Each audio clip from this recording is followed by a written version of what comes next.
ये regime change operation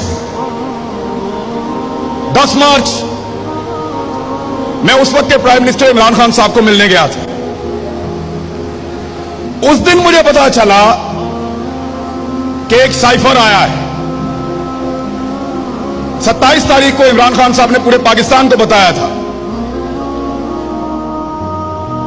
मुझे उसके बारे में 10 तारीख को पता चला था और मैंने इसके बारे में एक प्रोग्राम भी किया था। मैंने उस दिन यहां इस्लामाबाद से लाहौर जा रहा था, रास्ते में मैंने वहां जाते हुए डिसाइड किया था कि गैरत गवारा नहीं करती।